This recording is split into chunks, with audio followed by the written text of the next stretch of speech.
श्राद्ध आने वाले हैं और ऐसे में हमारे यानी आम लोगों के मन में कई तरह के सवाल आते हैं कि आखिर पितृपक्ष में क्या करें और क्या ना करें। कई लोग कहते हैं कि पितृपक्ष में आपको नए कपड़े नहीं पहनने चाहिए, कोई कहता है कि लहसुन और प्याज नहीं खाना चाहिए और भी तमाम तरह की बातें। लेकिन क्या आप जानना नहीं चाहेंगे कि असल में आपको पितृपक्ष के दौरान वो कौन सी बातें हैं जो नहीं करनी चाहिए जिससे आपके पितृ नाराज हो जाते हैं। तो चलिए जानते हैं वो बातें कौन सी हैं। सबसे पहले ये जान लीजिए कि श्राद्ध है क्या। हिंदू धर्म में श्राद्ध का बहुत महत्व है।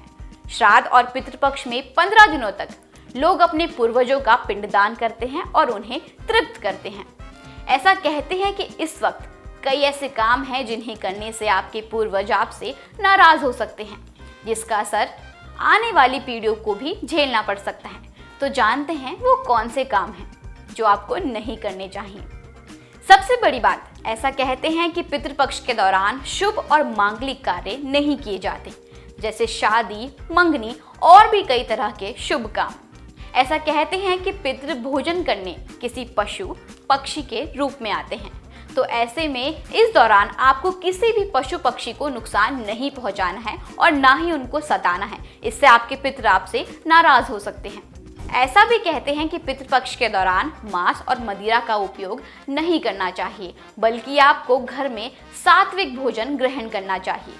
ऐसा भी कहा जाता है कि पितृपक्ष के दौरान कोई भी नया कपड़ा, सोना, चांदी इन तरीके की खरीदारी नहीं करनी चाहिए, बल्कि आपको इन सभी शुभ कार्यों से बचना चाहिए।